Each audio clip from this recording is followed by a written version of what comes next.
हरे कृष्ण। आज हम सभी श्रवण करेंगे श्रीमद् भागवतम के अंतर्गत तृतीय स्कंध तृतीय ही अध्याय और 19 नंबर श्लोक से आज हम प्रारंभ करेंगे। ओम नमो भगवते वासुदेवाय। ओम नमो भगवते वासुदेवाय। ओम नमो भगवते वासुदेवाय। विदुर जी और उद्धव जी का यहाँ पर जो आपसी वार्तालाप है उसको हम श्रवण कर रहे हैं। भगवान अपि विश्वात्मा लोक वेद पथानुगः कामांसि सेवे द्वारवत्या मसक्तः सांख्यमास्थितः। उसी के साथ साथ श्री भगवान ने समाज के वैदिक रीति रिवाजों का दृढ़ता से पालन करते हुए द्वारकापुरी में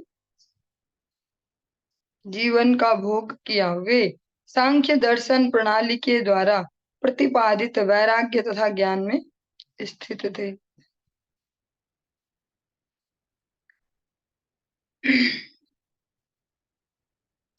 स्निग्ध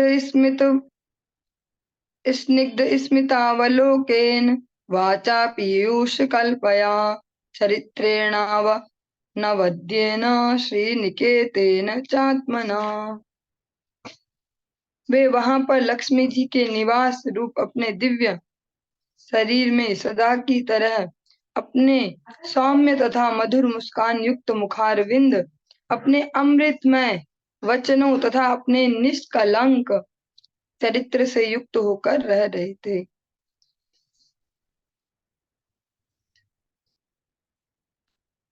इमं लोकममुं च वा रमयन् सुतरां यदु प्रेमे क्षण दया दत्ता क्षण स्त्री क्षण सौहृदा।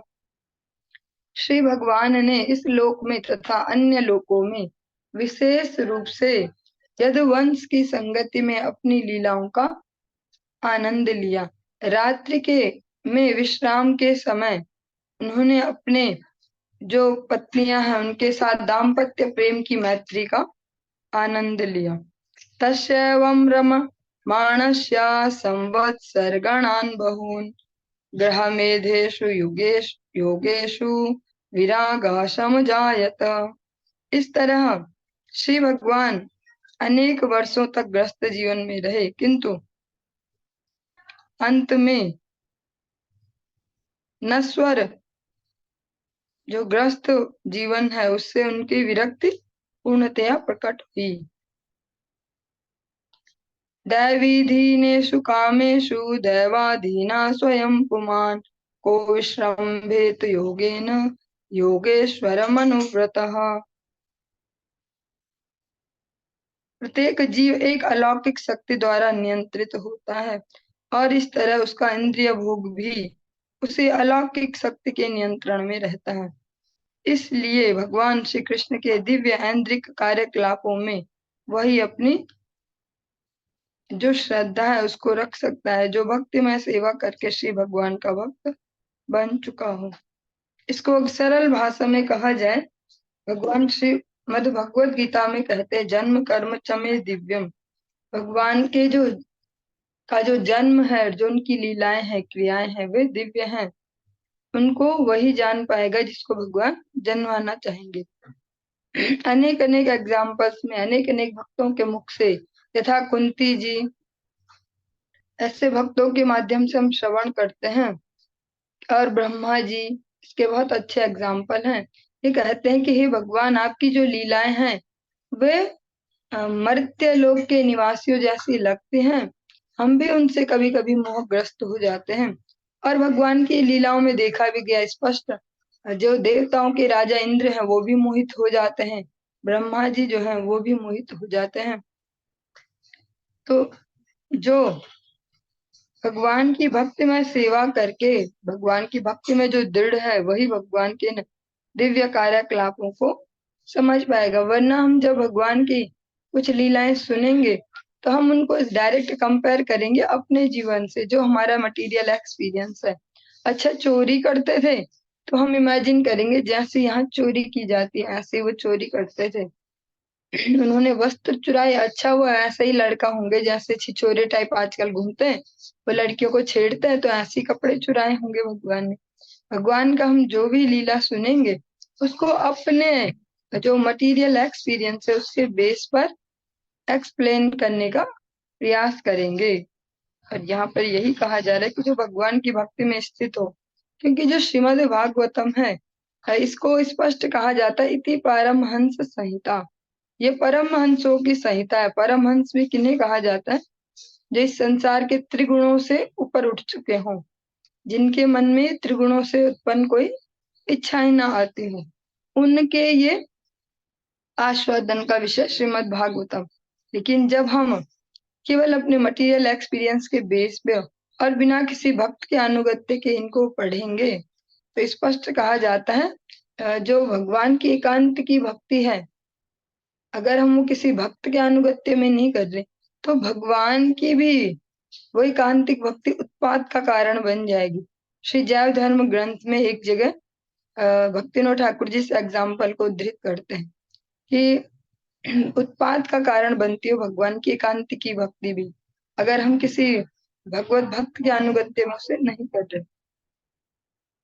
पुर्याम कदाचित क्रीडत वीर्यदु भोज कुमार कह कोपिता मुनयः शेपुर भगवन मत को विदा। एक बार यदुवंशी तथा भोजवंशी राजकुमारों की क्रीड़ाओं से महामुनिगण क्रुद्ध हो गए और उन्होंने श्री भगवान की इच्छा अनुसार उन राजकुमारों को श्राप दे दिया।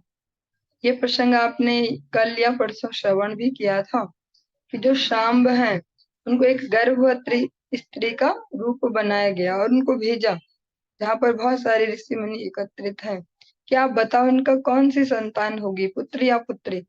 तो वे समझ जाते हैं और क्रुद्ध हो जाते हैं ऐसे मजाक से और कहते हैं कि इसका मूसल होगा जो तुम्हारे कुल को नाश करने वाला है। ततः कतिपयैर्मासैर्वृष्णिभुजान्धकादयः ययुः प्रभासं सहृष्टा रथैर्देव विमोहिताः। कुछ एक महीने बीत गए, तब भगवान श्री कृष्ण द्वारा विमोहित हुए समस्त वृष्णि भोज तथा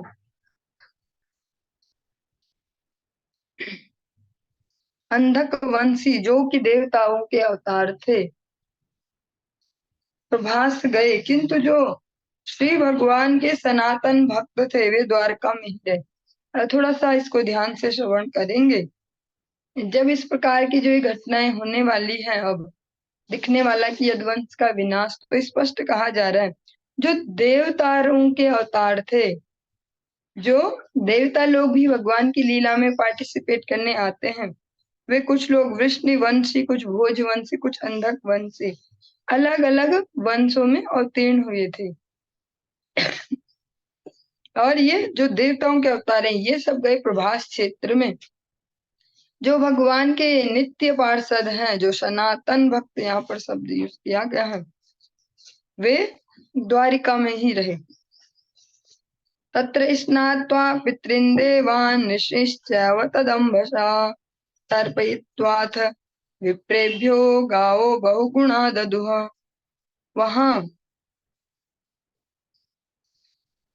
पहुंचकर उन सबों ने स्नान किया और उस तीर्थ स्थान के जल से पितरों, देवताओं तथा ऋषियों का तर्पण करके उन्हें तुष्ट किया।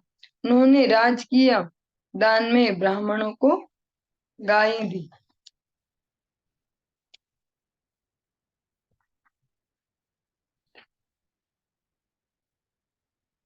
हिरण्य रजतम सह्याम वाशांश्यजिनकाम्बलान् यानम रथा निभान कन्या धराम वृत्तिकरीमपि।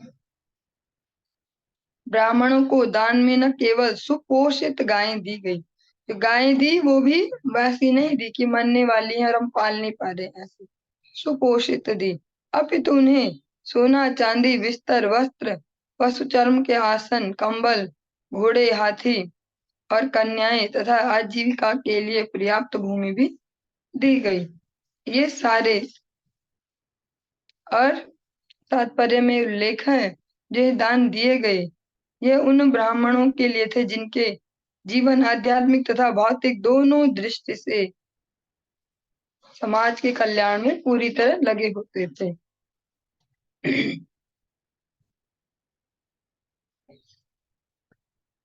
जो ब्राह्मणों का कार्य है वो वैसा नहीं है सैलरी बेस्ड वाला। वो कैसा है? वे निस्वार्थ सेवा करते हैं और समाज के द्वारा उन्हें जो भी प्राप्त होता है उससे अपना जीवन निर्वाह करते हैं।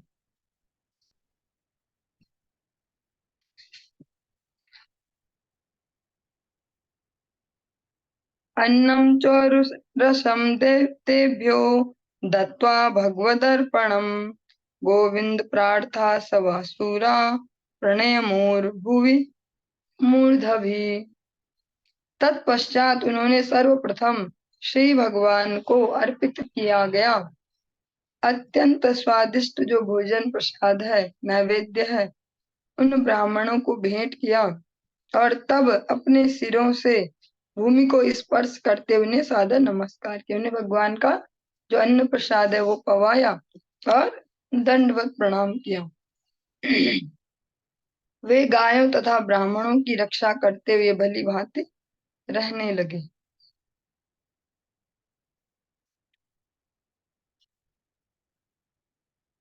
तो हम भोग लगाने की बात करते हैं, भगवान खाते हैं कि नहीं। यहाँ पर भी हम स्पष्ट देखते हैं कि पहले भगवान को जो अर्पित किया गया वो अन्न उन्होंने ब्राह्मणों को फिर भेंट किया। इस प्रकार ये जो तृतीय स्कंद का तृतीय अध्याय ये संपूर्ण होता है। हम अध्याय 4 में प्रवेश करते हैं।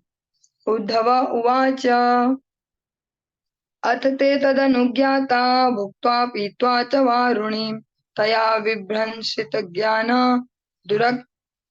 दुरक्तैर्मर्म स्पृशुः। तत्पश्चात उन सबों ने जो वृष्णि और भोजवंशी हैं ब्राह्मणों की अनुमति से प्रसाद का उच्छिष्ट ग्रहण किया, उनका उच्छिष्ट ग्रहण किया और चावल की बनी मदिरा पान की। पीने से वे सभी संज्ञा शून्य हो गए और ज्ञान से रहित होकर एक दूसरे के वे मर्म भेदी कर्कश वचन कहने लगे। तेषां मैरे यदोषेण विषमीकृत चेतसाम् हिम्लोचतिरवावासीत् वेणुमा नामिव मर्दनम। जिस तरह बांसों से के आपसी घर्षण से विनाश होता है उसी तरह सूर्यास्त के समय नशे की दोषों की अंतःक्रिया से उनके मन असंतुलित हो गए और उनका विनाश हो गया। भगवान स्वात्म मायाया गतिम तामवलोक्य सह सरस्वतीमुपस्पृश्य वृक्षमूलमुपाविशत्। भगवान श्री कृष्ण अपनी अंतरंगी शक्ति से भावी अंत देखकर सरस्वती नदी के तट पर गए, जल का आचमन किया और एक वृक्ष के नीचे बैठ गए। अहम चोक्तो भगवता प्रपन्नार्ति हरेण बदरीं त्वं प्रयाहीति स्वकुलम संजिहीर्षुणा। श्री भगवान उनके कष्टों का विनाश करते हैं जो उनके शरणागत हैं।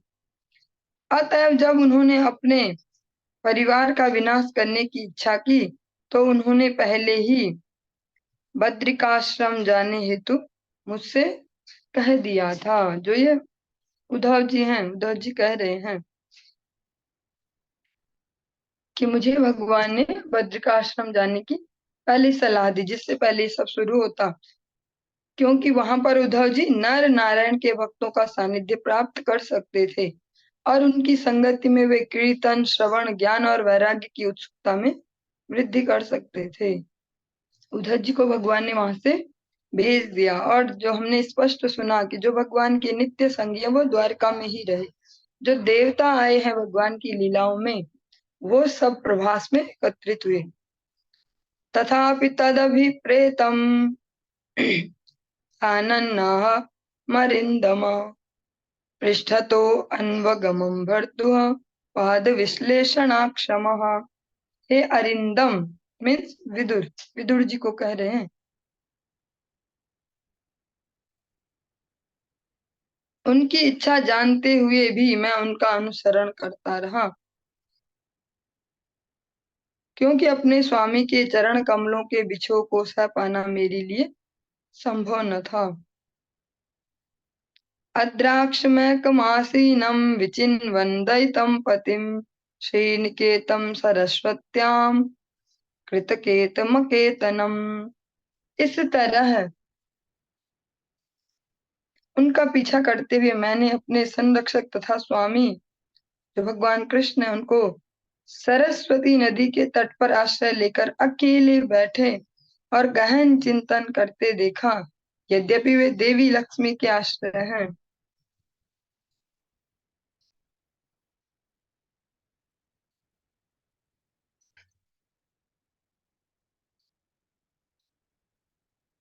श्यामावदातं विरजं प्रशान्तारुणलोचनं दोर्भिश्चतुर्भिविदितं पीतकौशाम्बरेण च।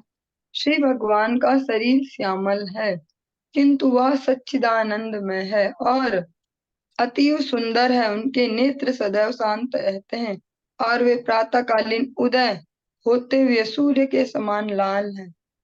जैसा हम देखते हैं सुबह सुबह और संध्या में भी देखते हैं सूर्यदेव जो लाल कलर के दिखते हैं। मैं उनके चारों हाथों विभिन्न प्रतीकों तथा पीले रेशमी वस्त्रों से तुरंत पहचान गया कि वे पूर्ण पुरुषोत्तम भगवान हैं। वाम उरावधिश्रित्या दक्षिणांगिर शरोरुहम उपाश्रितार भकाश्वत्थ मकृषम त्यक्त विफलम। श्री भगवान अपना दाहिना चरण अपनी बाईं जांघ पर रखे एक छोटे से बरगद वृक्ष का सहारा लिए हुए बैठे थे। यद्यपि उन्होंने अपने सारे जो घरेलू कह सकते हैं गृहस्थ के जो भी आराम है सारे त्याग दिए, तथापि वे उस मुद्रा में पूर्ण रूपेण प्रसन्न दिख रहे थे। इसमें थोड़ा सा हम तात्पर्य को श्रवण करते हैं। श्रील विश्वनाथ चक्रवर्ती ठाकुर के अनुसार श्री भगवान की बैठने की जो मुद्रा है, जो नवीन जो नया बरगद का वृक्ष है उस पर पीठ टिकाए जो भगवान बैठे हैं, उसकी भी एक मीनिंग है। बरगद का पेड़ अश्वत्थ इसलिए कहलाता क्योंकि वह तुरंत नष्ट नहीं होता, वह अनेक वर्षों तक जीवित रहता है। इस पेड़ के पांव तथा उनकी शक्तियां भौतिक अवयव हैं, जिनकी संख्या 5 है। बरगद के पेड़ द्वारा प्रदर्शित भौतिक शक्तियां भगवान की बहिरंगी शक्तियों की प्रतिफल हैं, अतएव वे उनकी पीठ के पीछे रखी गई हैं। चूंकि यह ब्रह्मांड सब में सबसे छोटा है, जो हमारा वाला ब्रह्मांड है सबसे छोटा है, इसलिए बरगद के वृक्ष को छोटा या शिशु कहा गया है। त्यक्त पिप्पलम सूचित करता है कि अब वे इस छोटे से ब्रह्मांड में अपनी लीलाएं समाप्त कर चुके हैं। भगवान ने सारी लीलाएं पूर्ण कर ली, किंतु श्री भगवान परम पूर्ण है तथा सदैव आनंदमय रहते हैं, इसलिए उनके द्वारा किसी वस्तु को त्यागने या स्वीकार करने में कोई अंतर नहीं है। अब श्री भगवान इस ब्रह्मांड को त्यागने और अन्य ब्रह्मांड में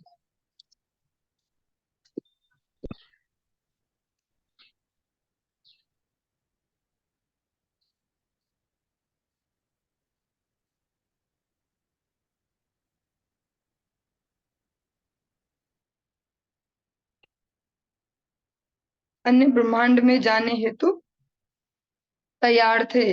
जिस तरह सूर्य एक ग्रह में उदय होता है और उसी समय दूसरे ग्रह में अस्त होता है, किंतु इससे उसकी अपनी स्थिति परिवर्तित नहीं होती।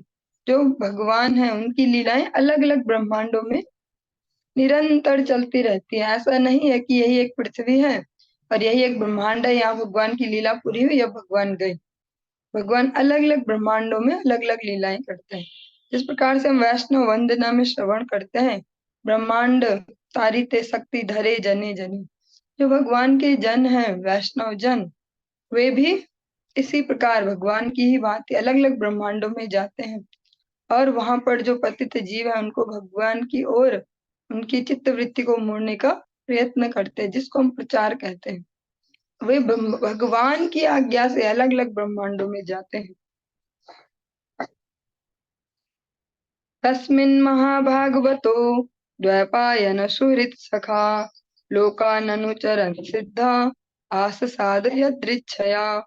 उसी समय संसार के अनेक भागों की यात्रा करके महान भगवत भक्त तथा महर्षि कृष्ण द्वैपायन व्यास के मित्र एवं हितैषी श्री मैत्रेय मुनि अपनी इच्छा से उस स्थान पर पहुँचे।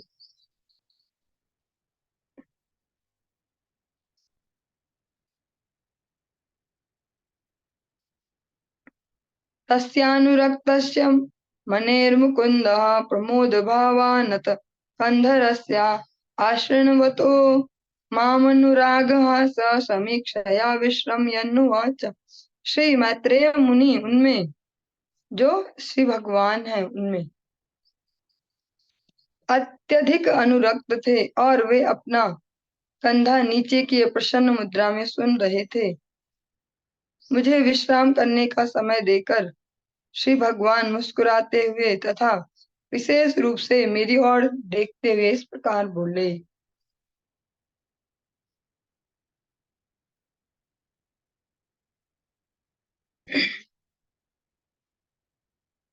यहाँ पर जो उद्धव जी हैं और मैत्रेय मुनि दोनों ही भगवत भक्त हैं, किंतु जो उद्धव जी हैं उनकी विशेषता लक्षित की गई है क्योंकि वे भगवान के शुद्ध भक्त हैं।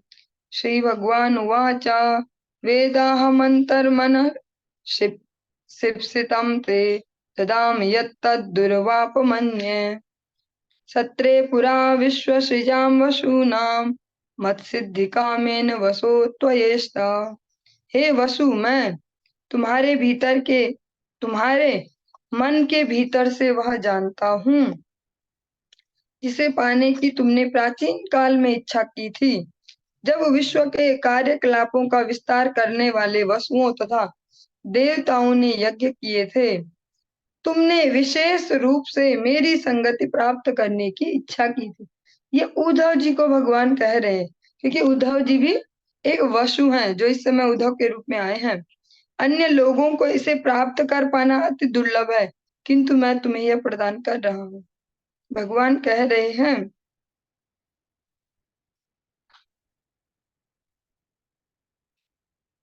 जो उद्धव जी हैं वे प्राचीन काल में एक जो 8 वसु थे, 8 वसुओं की एक टीम कह सकते हैं, उनमें से एक हैं। और जब उनके साथ के अन्य वसु और अन्य जो देवता हैं वो यज्ञ कर रहे थे अपनी अपनी अलग अलग इच्छाओं के लिए, तब जो ये उद्धव जी हैं जो ये वसु थे, इन्होंने एकमात्र यही इच्छा की कि मुझे भगवान की संगति प्राप्त हो जाए। तो भगवान कह रहे हैं कि ये बहुत दुर्लभ है, इसे प्राप्त कर पाना इतना इजी नहीं है, मेरा मित्र बन पाना या सख्य रस में मेरे साथ रह पाना, किंतु मैं तुम्हें यह प्रदान कर रहा हूँ।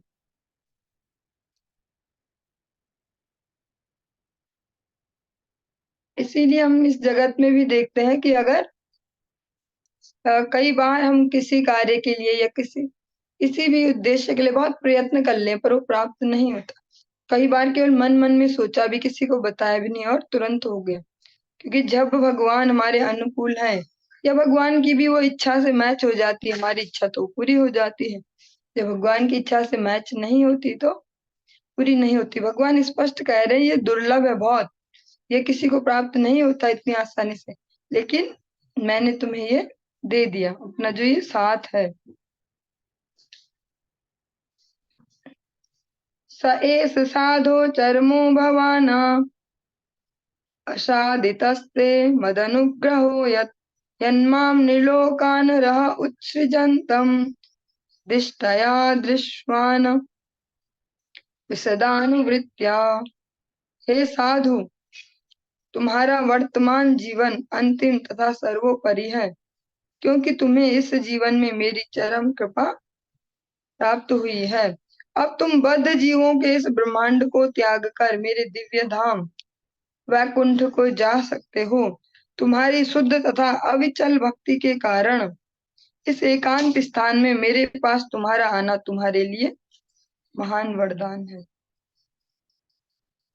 भगवान का एकांतिक सानिध्य प्राप्त होना।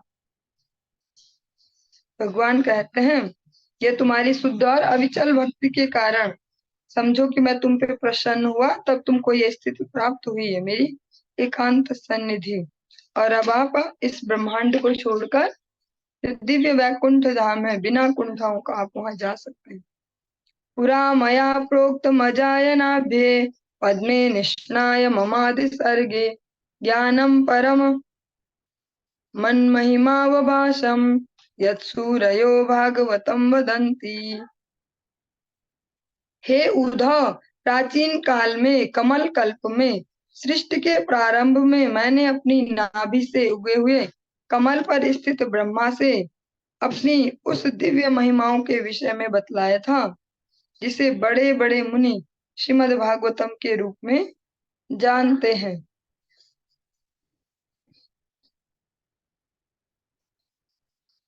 इत्याद्यतोक्तः परमहं परमस्य पुंसा प्रतिक्षणानुग्रहभाजनोऽहं स्नेहोत्थरोमा स्खलिताक्षरस्तं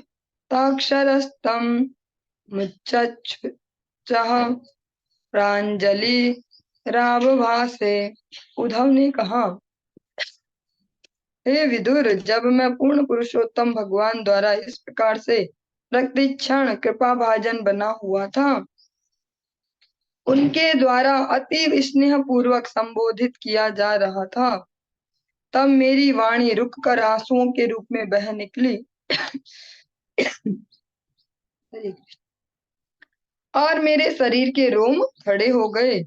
अपने आंसू पोंछकर और दोनों हाथ जोड़कर मैं इस प्रकार बोला।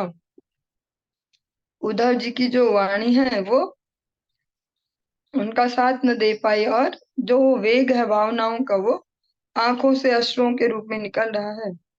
उद्धव जी कहते हैं, मैंने अपने आंसू पोंछे और हाथ जोड़कर भगवान के समक्ष बोला, को नवीशते पाद सरोज भाजाम सुदुर्लभो अर्थेषु चतुष्वर तथापि नाहं प्रवृणोमि भूमन् भवत्पादाम्भोज निषेवणोत्सुकः। हे मेरे प्रभु, जो भक्तगण आपके चरण कमलों की दिव्य प्रेममयी सेवा में लगे हुए हैं, उन्हें धर्म अर्थ काम तथा मोक्ष, इन चार पुरुषार्थों के क्षेत्र में कुछ भी प्राप्त करने में कोई कठिनाई नहीं होती। किंतु हे भूमन, जहाँ तक मेरा संबंध है, मैंने आपके चरण कमलों की प्रेमा भक्ति में ही अपने आप को लगाना श्रेयस्कर माना है। कितने प्रैक्टिकल शब्द हैं उद्धव जी के, कि आपके जो चरणों की सेवा में लग जाता है प्रेम में, धर्म अर्थ काम मोक्ष जो चारों पुरुषार्थ हैं, और अधिकतर जो हम लोग जिस भी सीन में है उसमें तो अर्थ और काम ही मेन है हमारे लिए। धर्म भी बस घिस पिट के चल रहा है, मोक्ष का भी कुछ पता नहीं है, अर्थ और काम। उद्धव जी कहते हैं कि जो भगवान की सेवा में लग जाता है उसके लिए इन चारों को प्राप्त करना बहुत मुश्किल नहीं होता, कोई मुश्किल नहीं होता। लेकिन फिर भी मैंने क्या स्थिर किया, मैंने यही स्थिर किया, ये चारों पुरुषार्थ मुझे नहीं चाहिए, इनसे मुझे कुछ लेना देना नहीं, मुझे चाहिए आपके चरण कमलों की प्रेमा भक्ति।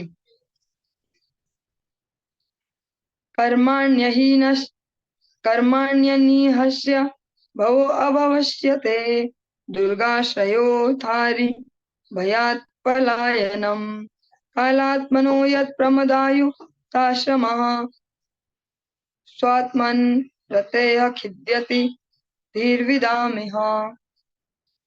हे प्रभु, विद्वान मुनियों की बुद्धि भी विचलित हो उठती है जब वे देखते हैं कि आप समस्त इच्छाओं से मुक्त होते हुए भी सकाम कर्म में लगे रहते हैं, अजन्मा होकर भी जन्म लेते हैं, अजेय काल के नियंता होते हुए भी शत्रु भय से पलायन करके दुर्ग में शरण लेते हैं, तथा अपनी आत्मा में रमण करते हुए भी आप अनेक स्त्रियों से घिरे रहकर ग्रस्त जीवन का आनंद लेते हैं।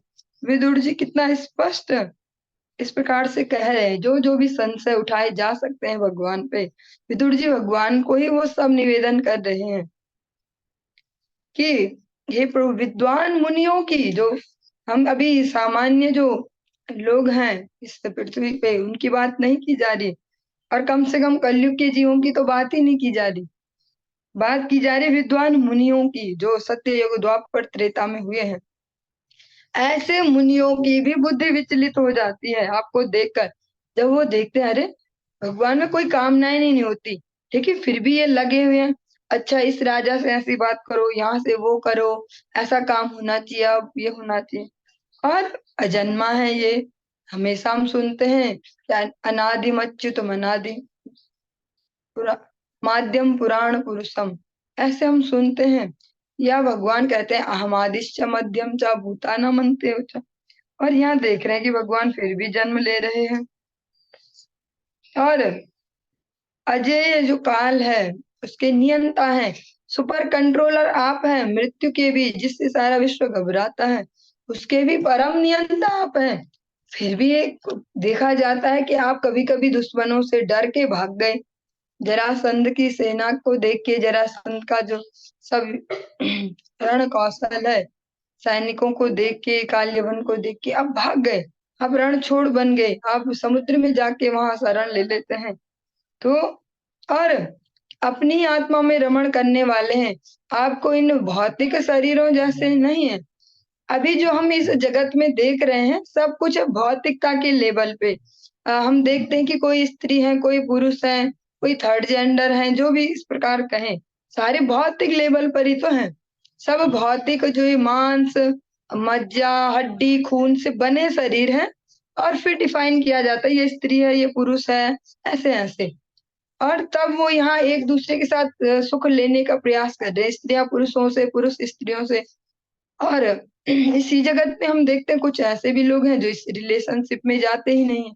अनेक अनेक व्यक्तियों को हम देखते हैं, महात्माओं को छोड़े, नॉर्मल मनुष्यों में भी देखते हैं, जो अपने अपने फील्डों में इतना घुस गए हैं, वे भी इस जीवन को छोड़ देते हैं। और आप तो परम भगवान है, आपका तो भौतिक शरीर से, भौतिकता से लेना देना भी नहीं है, अपने आप में ही रमण करने वाले हैं। फिर भी हम यहाँ देखते हैं आपका इतना बड़ा ग्रस्त है, 16,108 रानियों का ग्रस्त, इतना बड़ा परिवार, ये सब कुछ। तो ऐसा देखकर अच्छे अच्छे ऋषि मुनियों की भी बुद्धि विचलित हो जाती है, बुद्धि मारी जाती है, समझ में ही नहीं आता क्या कहें। और इसके हम कई एग्जाम्पल देखते भी हैं कि अभी भी, आज के डेट में भी, प्रेजेंट टाइम में भी कई सो कॉल्ड कथावाचक हैं, बहुत बड़े बड़े उनके नाम हो चुके हैं, हम तो उनके नाम भी नहीं ले पाएंगे, इतने बड़े नाम हो गए, विश्व स्तर पर कथाएं करते हैं। और वही कह देते कि अरे कृष्ण बलराम तो ऐसे ही थे, कृष्ण का भी कैरेक्टर ऐसा था, बलराम जी शराब पीते थे, बलराम जी ने भी ऐसा किया था, ऐसा किया। तो तो जो ये शब्द है बड़े प्रैक्टिकल हैं। श्रीमद् भागवतम बिल्कुल भी ऐसा ग्रंथ नहीं है जहाँ घुमा फिरा के ऐसा है, ये सब कुछ बहुत स्पष्ट है। ये अभी उद्धव जी भगवान से ही स्वयं कह रहे हैं कि जो आपकी जो ये लीलाएं हैं, जो ये कार्य है, इनको देख के अच्छे अच्छे ऋषि मुनियों की बुद्धि पलट सकती है। और इस जगत में हम देख ही रहे हैं कि जो धर्म ध्वजी हैं, धर्म के उच्च शिखरों पर सो कॉल्ड रूप से बैठे हुए हैं बहुत सारे, समय आने पर जब उनकी बुद्धि भी इधर उधर पलट जाती है उनके दुर्गुणों के कारण, दुराचारों के कारण, तो वे भी भगवान पे ही कमेंट करने से पहले सोचते नहीं है। या तो हो कि चलो अपने कक्ष में अपने दो चार लोगों को कुछ कह रहे हो, ये तो बड़े लेवल पर ऐसे बस सामाजिक लेवल पर ही बोल देते, बलराम जी भी दारू पीते थे, कृष्ण भी ऐसे थे, ये वैसे थे, कुछ भी कह देंगे। फिर वहां उनका सारा शास्त्र ज्ञान, इतने साल से इतनी हजारों कथा कह चुके हैं, ये सब ज्ञान ध्वस्त हो जाता है। तो इसीलिए यहाँ पर उद्धव जी कह रहे हैं कि आपकी जो ये कार्यकलाप है, इनको देख के तो अच्छे अच्छे ऋषि मुनियों की भी बुद्धि विचलित हो जाए। मंत्रेषु मां वा उपहूय यत्त्वा मकुण्ठिताखण्ड सदात्मबोधा पृच्छेह प्रभो मुग्ध इवा प्रमत्तः तन्नो मनो मोहयतीव देवा। हे प्रभु, आपका सनातन,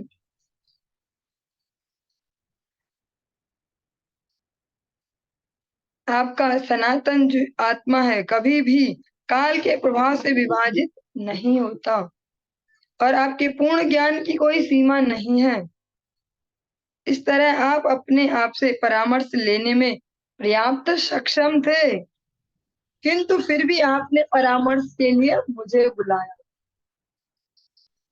मानो आप असमंजस में पड़ गए हों। यद्यपि आप कभी भी मोहग्रस्त नहीं होते, आपका यह कार्य मुझे मोहग्रस्त कर रहा है।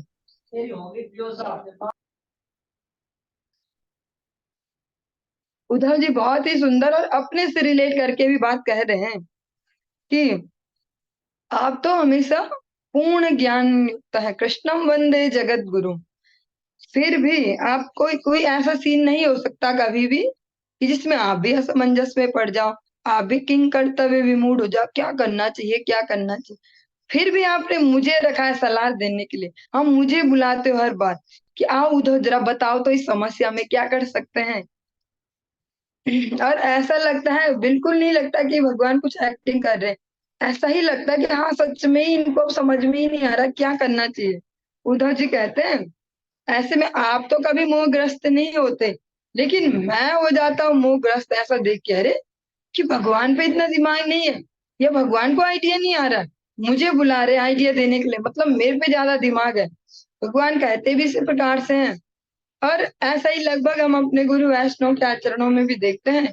तो इस प्रकार से हम सभी को हमेशा ऐसे इनकरेज करते हैं, अच्छा तुम बताना जरा इस बारे में, क्या ऐसा क्या होगा ऐसे ऐसे, तो हमें लगेगा अरे इनको नहीं पता, तो ऐसे ही है, हमें तो ज्यादा पता है देखो इस बारे में। तो उद्धव जी कह रहे हैं आप तो मोहग्रस्त नहीं होते पर मैं हो जाता हूँ, क्योंकि मुझे लगता है कि अरे ये कैसे हो रहा। और ऐसा अनेक बार अनेक भक्तों के जीवन में देखने को मिलता भी है जो उद्धव जी कह रहे हैं। और जब भगवान राम और लक्ष्मण जब नागपाश में बंधे हैं, अब इनकी रक्षा कैसे होगी, अब तो मरने वाले हैं राम लक्ष्मण, बस मरने ही वाले, इनको कौन बचाएगा इनकी जान।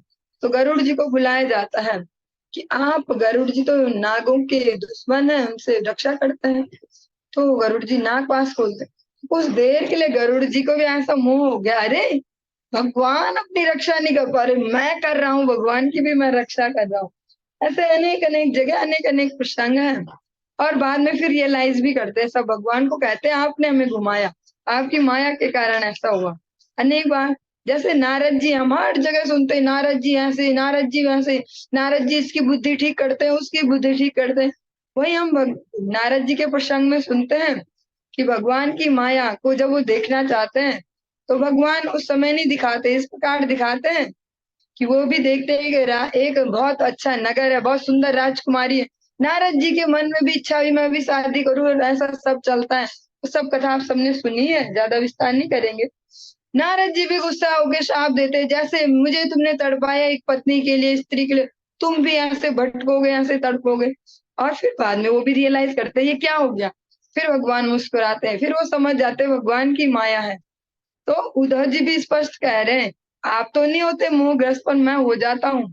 ऐसा लगता है कि जैसे आपको सच में ही पता नहीं चल रहा क्या किया जाना चाहिए, और मैं इतना बुद्धिमान हूँ, मुझसे आप एडवाइस ले रहे हो। उद्धव बताओ तो जरा इस समस्या में क्या करें। ज्ञानम परम स्वात्मरः प्रकाशम प्रोवाच कस्मै भगवान समग्रम अपि शमं नो ग्रहणाय वर्त वदांश यशा यद वृजिनम तरेम। हे प्रभु, यदि आप हमें समझ सकने हेतु सक्षम समझते हो, थोड़ा सा इस लाइन को दोबारा बोलती हूँ धीरे धीरे। हे प्रभु, यदि आप हमें समझ सकने हेतु सक्षम समझते हो, तो आप हमें यह दिव्य ज्ञान बताएं जो आपके विषय में प्रकाश डालता हो और जिसे आपने इसके पूर्व ब्रह्मा जी को बताया हो। जिस प्रकार से हम श्री रामचरितमानस में एक सरल सी लाइन सुनते हैं, सोई जान नहीं जेहु देहु जनाही, वही जान पाएगा भगवान को और उतना ही जितना और जिसको भगवान चाहते हो जाने। बाकी कोई कभी किसी काल में घमंड नहीं कर पाएगा, मैंने तो पा लिया इनका पार, मैं आप समझ गया हूँ इनको। उद्धव जी स्पष्ट कह रहे हैं अगर आप मुझे समझते हो कि मैं समझ सकता हूँ तो मुझे वो ज्ञान दे, वो जो आपके बारे में स्पष्टता देता हो, आपको प्रकाशित करता हो, और जो आपने ही इससे पहले कभी ब्रह्मा जी को जो उपदेश किया हो, आप मुझे वो बताओ। तो इस प्रकार से हम स्पष्ट समझ पा रहे हैं भक्तों की स्थिति। वो नहीं होते कभी भी गलत फहमी के शिकार, और वो नहीं होते कभी भी अहंकार में, गर्व में। वे हमेशा यथार्थ स्थिति को समझते हैं कि हमारे कारण नहीं हो रहा है ये जो भी हो रहा है, भगवान हमें यूज कर रहे हैं, भगवान हमें यश देना चाह रहे हैं। भगवान अर्जुन को तो स्पष्ट ही कहते हैं, निमित्त मात्रा बहु सव्य साची। तुम बस निमित्त बनो, कर तो मैं ही रहा हूँ, इन सबको मैं खा ही चुका हूँ पहले काल के रूप में। बस तुम्हें तो बस धनुष में बाण चला के दिखाना और सबको लगेगा अर्जुन ने मार दिया, वाह वाह अर्जुन ने मार दिया। हाँ, इस प्रकार से तो भक्तों को हमेशा स्पष्ट होती है स्थिति, इसीलिए हम स्पष्ट देख पाते हैं। अगर गुरुदेव के जीवन के विषय में कहें, जब भी कहीं पर भी हम सुनते, कहीं उनका महिमा गुणगान होता है, तो उनमें बिल्कुल भी 1% भी हम नहीं देखते कि हवा भर गई इनमें। अब इनमें थोड़ा जोश आ जाएगा कि मेरा इतना गुणगान चल रहा है। हम सब तो इससे निरंतर प्रभावित होते रहते हैं। हमारा हरि नाम साधन भजन सब हर दिन प्रभावित होता है।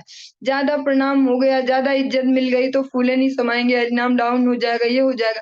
हर दिन उठापटक चलती है, हर दिन संघर्ष है। लेकिन ऐसा जो भगवान के शुद्ध भक्त है, आचार्य वर्ग, उनके जीवन में नहीं देखते।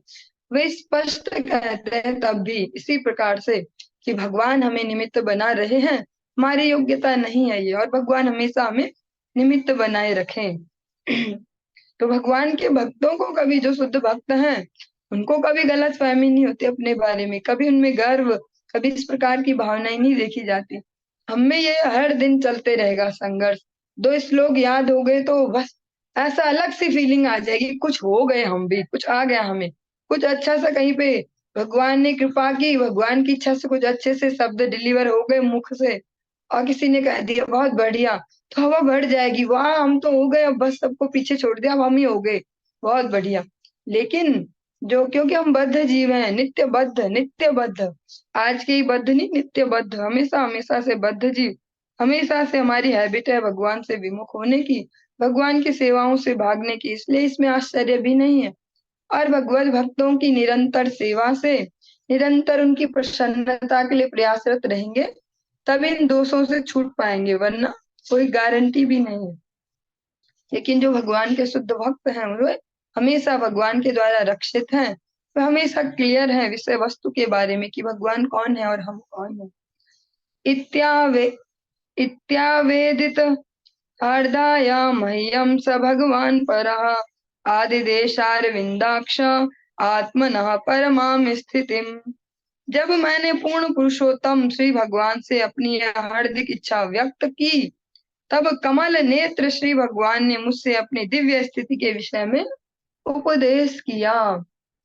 और उद्धव जी ने जब स्पष्ट निवेदन किया कि मुझे अपने बारे में सही जानकारी दो, जो आपने ब्रह्मा जी को भी दी हो, और अगर आप समझ रहे हो कि मैं समझ सकता हूँ जो आप बोलोगे, तो फिर मुझे वो बताओ कि जो आपने कभी ब्रह्मा जी को बताए हो, जो आपके विषय में सही जानकारी देते हो, ऐसे शब्द बोलिए।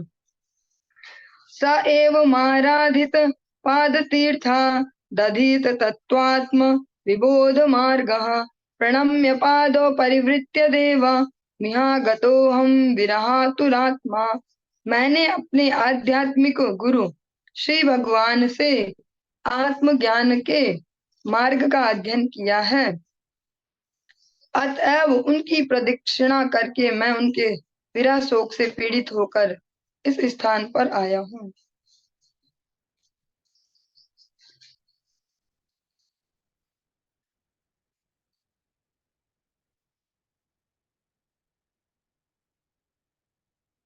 तो हम तद्दर्शनालाद वियोगार्तियुतः प्रभो गमिष्ये तद्दयितं तस्य भद्र्याश्रम मंडलम। हे विदुर, अब मैं उनके दर्शन से मिलने वाले आनंद के अभाव में पागल हो रहा हूँ, मतिच्छन्न हो रहा हूँ, और इसे कम करने हेतु अब मैं संगति के लिए हिमालय स्थित बद्रिकाश्रम जा रहा हूँ, जैसा कि उन्होंने मुझे आदेश दिया है। विदुर जी को उद्धव जी कहते हैं कि अब भगवान की जो सन्निधि नहीं मिल रही है और भगवान से जो आनंद का फ्लो होता था वो नहीं मिल पा रहा है, तो मेरा जो मानसिक संतुलन है वो बिगड़ रहा है। और अब मैं इस प्रॉब्लम को दूर करने कहाँ जा रहा हूँ? हिमालय में स्थित बद्रिकाश्रम, जो हम बद्रीनाथ जी के क्षेत्र में हम सभी बैठे हैं, यही उद्धव जी आने को कहते हैं, जैसा कि भगवान ने मुझे आदेश दिया है। यत्र नारायणो देवो नरश्च भगवान ऋषि मृदु तीव्रम तपो दीर्घम ते पाते लोक भावनो। वहां बद्रिकाश्रम में नर तथा नारायण ऋषियों के रूप में अपने अवतार में श्री भगवान अनादिकाल से समस्त मिलनसार जीवों के कल्याण हेतु महान तपस्या कर रहे हैं। भगवान यहाँ पर नर नारायण रूप में अनादिकाल से महान तपस्या कर रहे हैं।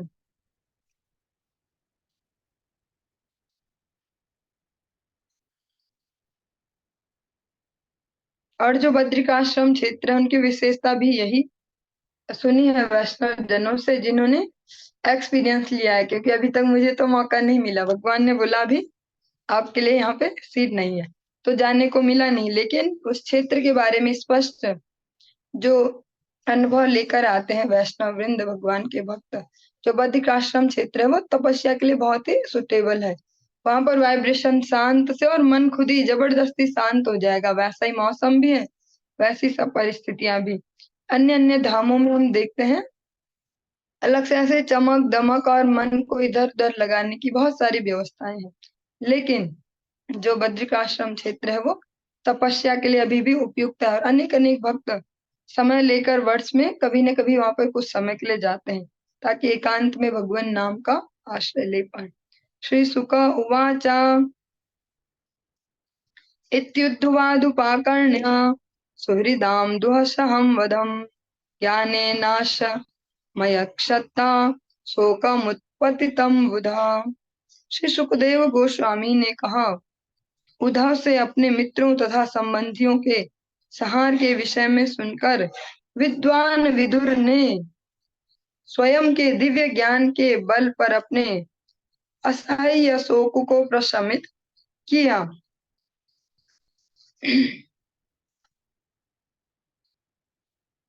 विदुर जी को जब ये ज्ञात हुआ कि जो पूरा कुल है ना विशाल वंश उसका नाश हो चुका है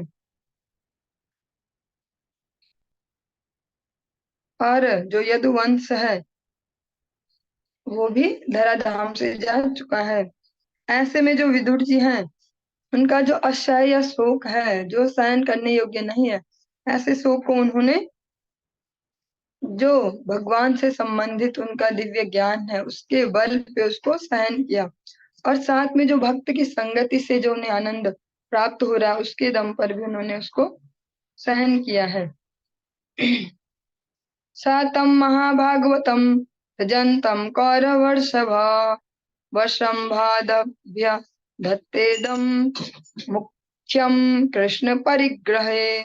श्री भगवान के प्रमुख तथा अत्यंत विश्वस्त भक्त उद्धव जब जाने लगे तो विदुर ने स्नेह और विश्वास के साथ उनसे प्रश्न किया। अब उद्धव जी जाने की तैयारी में हैं,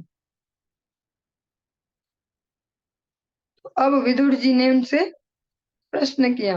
विदुर उवाच ज्ञानम परम स्वात्म रह प्रकाशम यदा योगेश्वर ईश्वरस्ते वक्तुम भगवानो अर्हति यद्य विष्णोर्भृत्या स्वभृत्यार्थ कृतश्चरन्ति। विदुर जी ने कहा, हे उद्धव, चूंकि भगवान श्री विष्णु के सेवक अन्यों की सेवा के लिए विचरण करते हैं, अतः यह उचित ही है कि आप उस आत्मज्ञान का वर्णन करें जिससे स्वयं श्री भगवान ने आपको प्रबुद्ध किया है। जो भगवान के सेवक होते हैं, वास्तविक सेवक, वे कभी भी केवल अपने ही मंगल के लिए प्रयासरत नहीं रहते, वे हमेशा जो अन्य लोग हैं उनके नित्य मंगल के लिए प्रयासरत रहते हैं। अतः विदुर जी कहते हैं कि आप भी भगवान के भक्त हैं और आप भी हमेशा अन्य लोगों के कल्याण के लिए प्रयासरत रहते हैं। अतः आप उस आत्मज्ञान का वर्णन करें जो भगवान ने स्वयं आपको दिया है, वो आत्मज्ञान मुझे दीजिए। उद्धव उवाच ननु ते तत्व संराध्य ऋषिया कौशारवोन्तिके साक्षात भगवतादिष्टो मर्त्यलोकम जिहासता। श्री उद्धव ने कहा, आप महान विद्वान श्री मैत्रेय मुनि से शिक्षा ले सकते हैं जो पास ही में है और जो दिव्य ज्ञान की प्राप्ति के लिए पूजनीय है। जब श्री भगवान इस मर्त्य लोक को छोड़ने वाले थे, तब श्री भगवान ने उन्हें प्रत्यक्ष रूप में शिक्षा दी थी।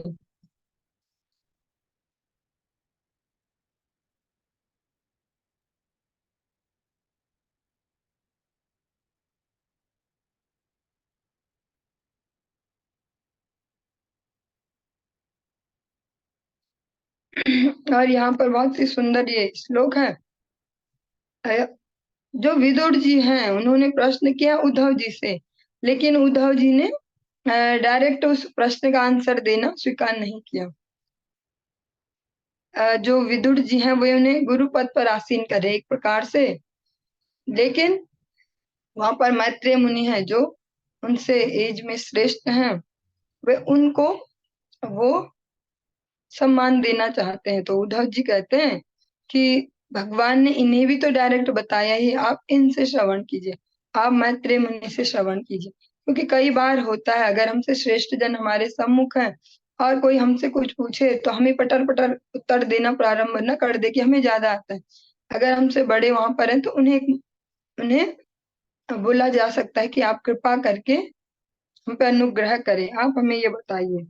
तो इसी जो ये परंपरा है अपने से श्रेष्ठ जनों को सम्मान देने की,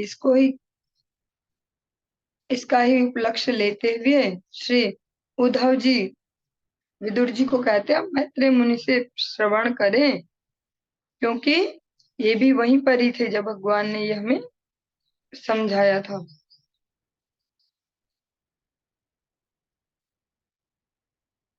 और इसमें बहुत सुंदर सा एक भाव ये भी है कि जो हमारे श्रेष्ठ जन हैं हम उनका अतिक्रम न करें।